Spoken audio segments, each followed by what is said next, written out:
Welcome to Geometric Virtual Learning. In today's lesson, we'll be talking about exponential graphs. Please share this channel with your friends and subscribe it yourself and hit the notification button. By the end of the lesson, you will understand the features of exponential graphs. You will also know how to draw exponential graphs. And finally, you'll be able to explore calculations involving exponential graphs.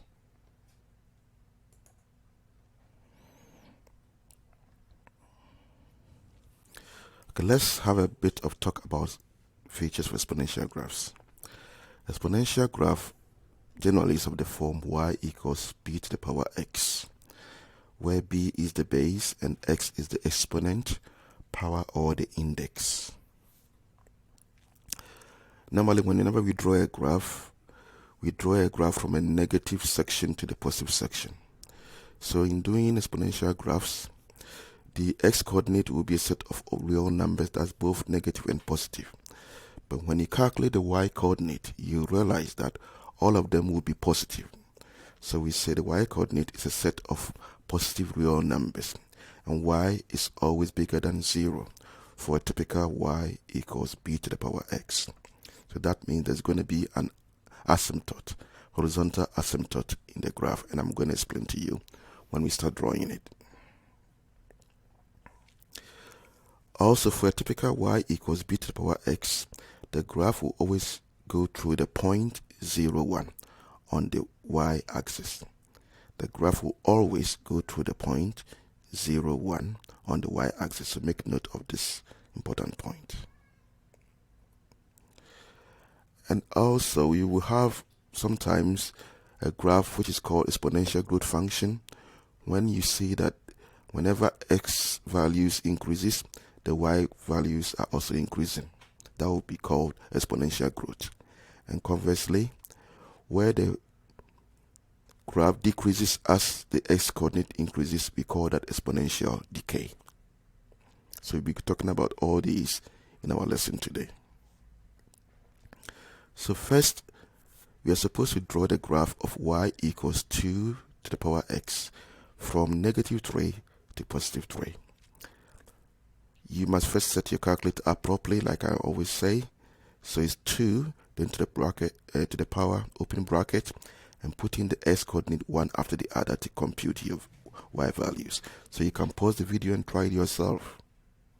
Okay, let's carry on.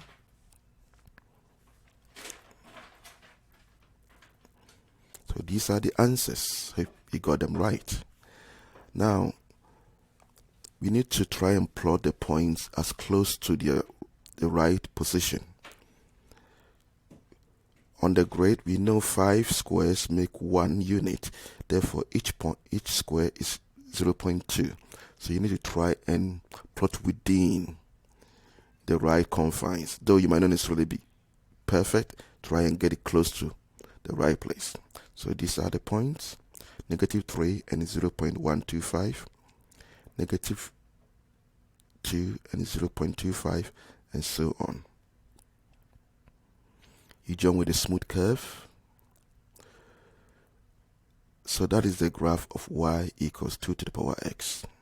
Before we explain anything further, let us try and draw on the same grid the graph of y equals 2 to the power negative x, so we can compare and see what is happening. Set the calculator up this way: 2 to the power negative outside, then you put the x values in bracket.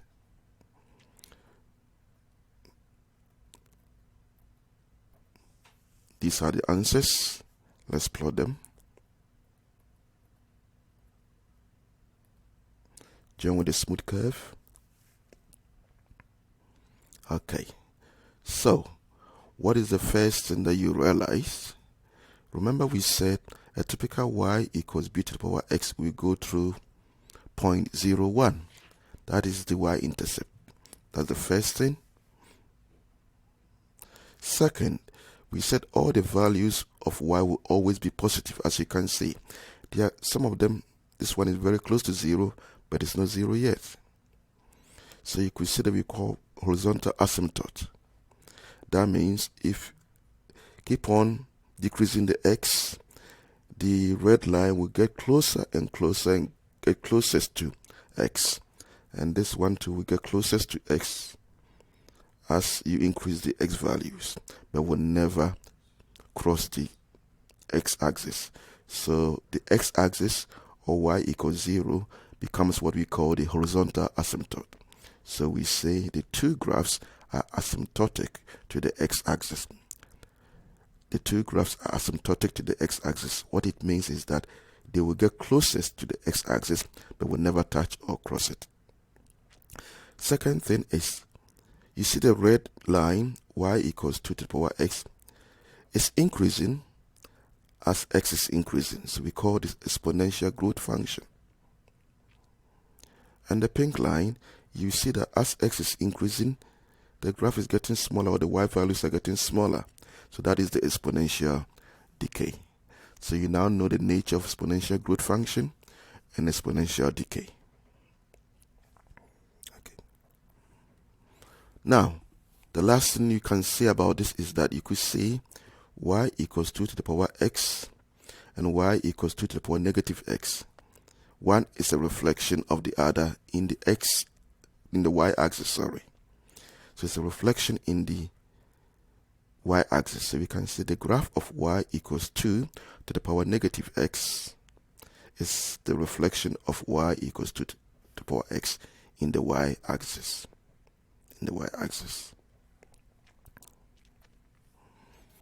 Now, on the grid already drawn is y equals 2 to the power x. We are supposed to draw the graph of y equals negative 2 to the power x.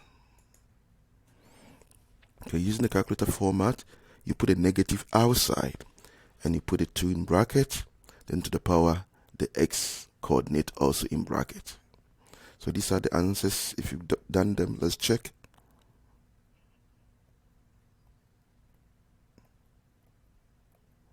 Now let's plot.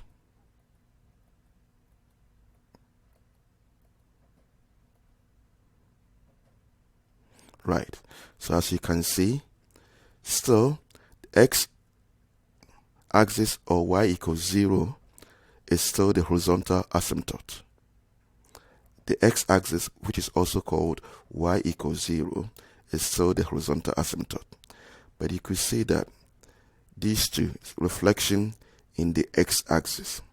Reflection in the x-axis.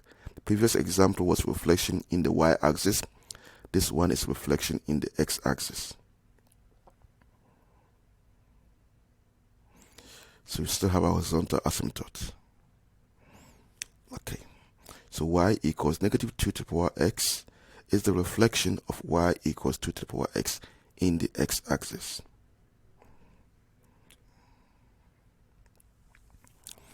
Now I have two graphs I'm going to draw. Y equals 0.25 to the power x, or y equals a quarter to the power x, and y equals 1.5 to the power negative x. Use this format to set up the calculator. Before you start, can you tell me which of them will be exponential decay and which of them will be exponential growth? Okay, let's find out. So the values for y for the first one will be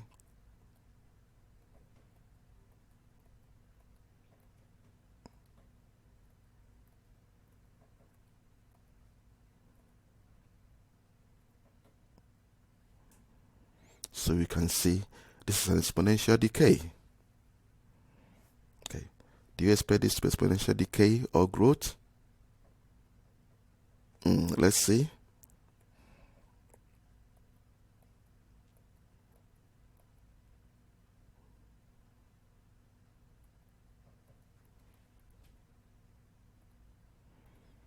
So you see, that is also exponential decay. So we need to make some conditions here for you to understand why both of them are exponential decay. So note, when you have y equals b to the power x, as long as your b is a fraction between 0 and 1 and the power or the index is positive, like this nature, it will always give you exponential decay. So when the b is a fraction between 0 and 1, positive fraction, it will always give you exponential decay when the index is positive.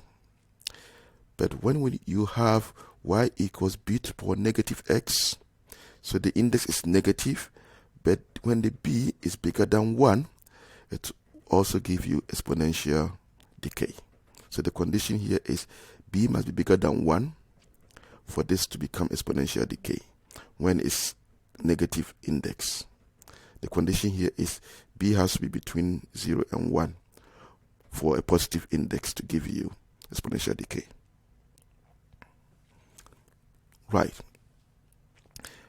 On both grades, we have y equals 2 to the power x. And we are supposed to draw y equals 2x, 2 to the power x, plus 1. And here, we are supposed to draw y equals 2 to the power x plus 1. So the x plus 1, they are all powers. This one, the plus 1 is not a power. So, set the calculator right and see if you can get your numbers right.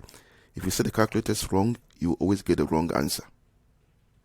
So the first one will give you this, and so on.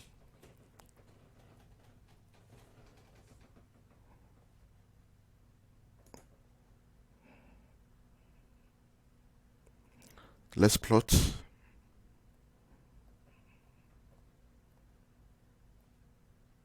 Join with a smooth curve. Right. Do you notice something? What can you say about these graphs? Compare the red line to the blue line. Okay, let's talk about it. The first thing is that x-axis is the asymptote for the red line. So what do you think will be the asymptote for the blue line? Y equals 1. Because x-axis is y equals 0.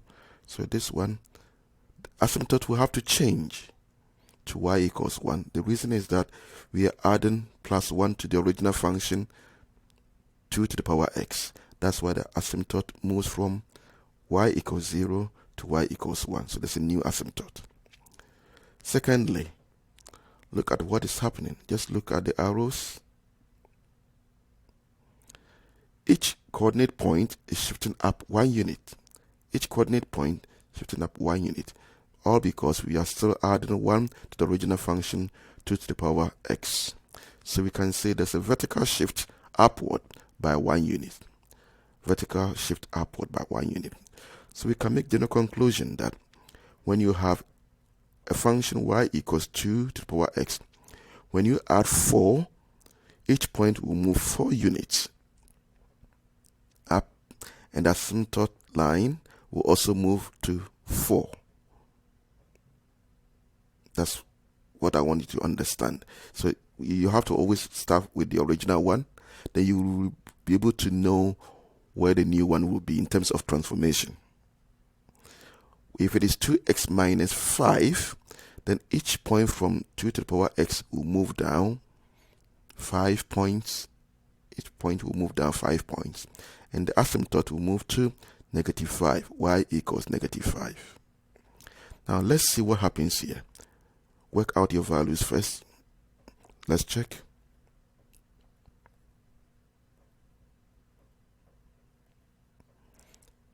Now let's plot.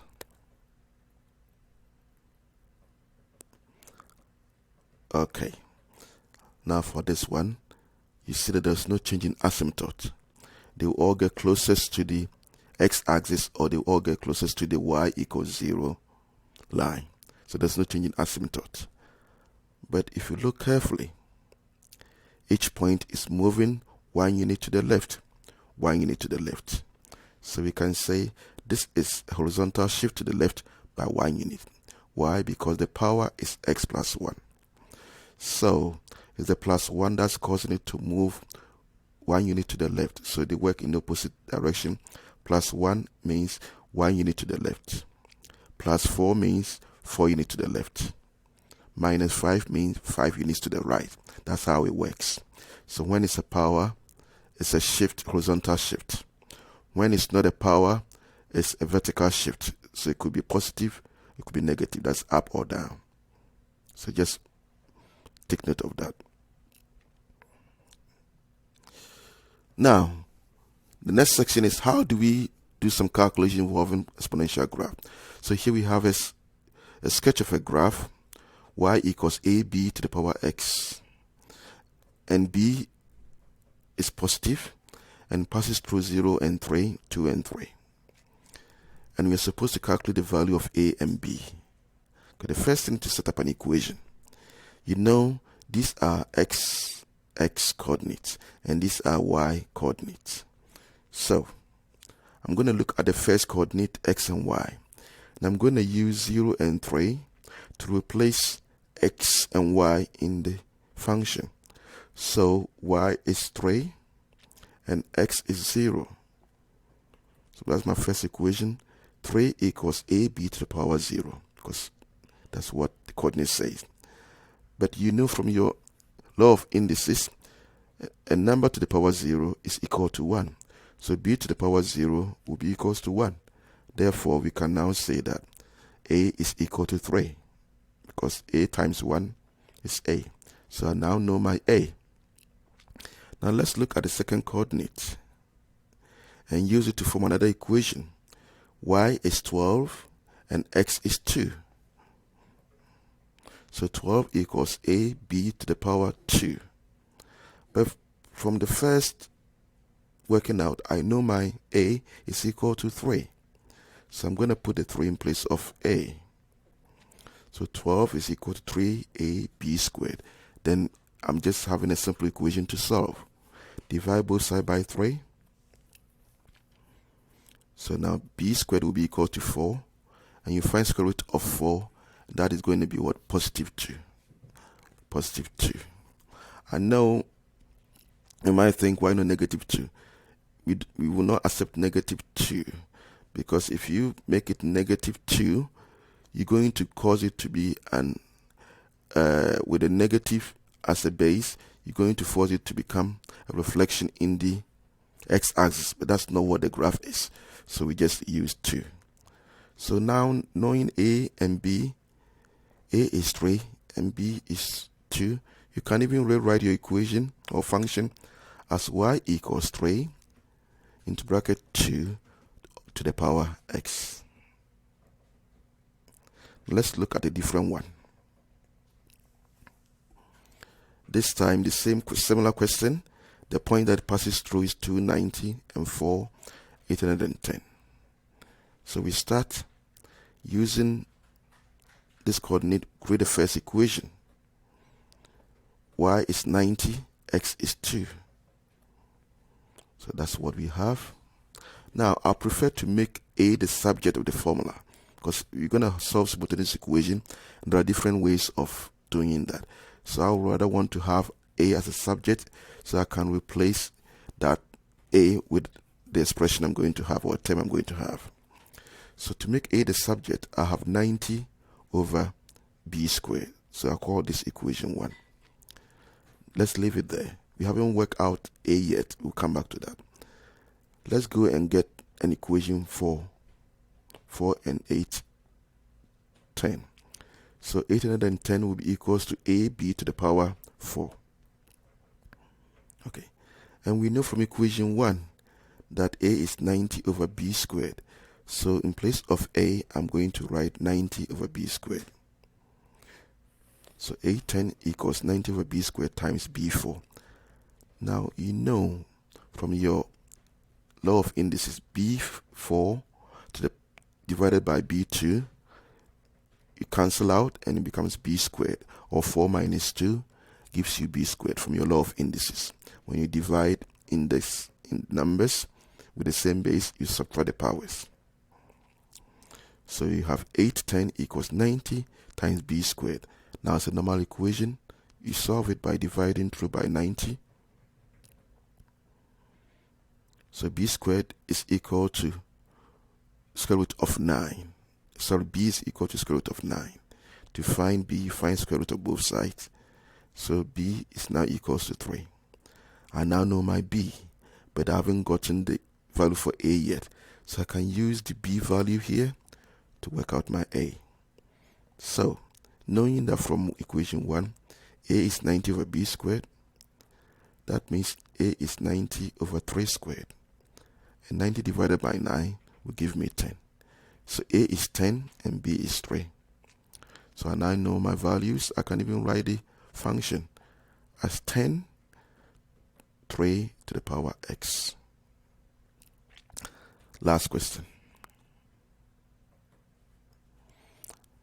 It's similar, such that we have another one that we have a missing coordinate.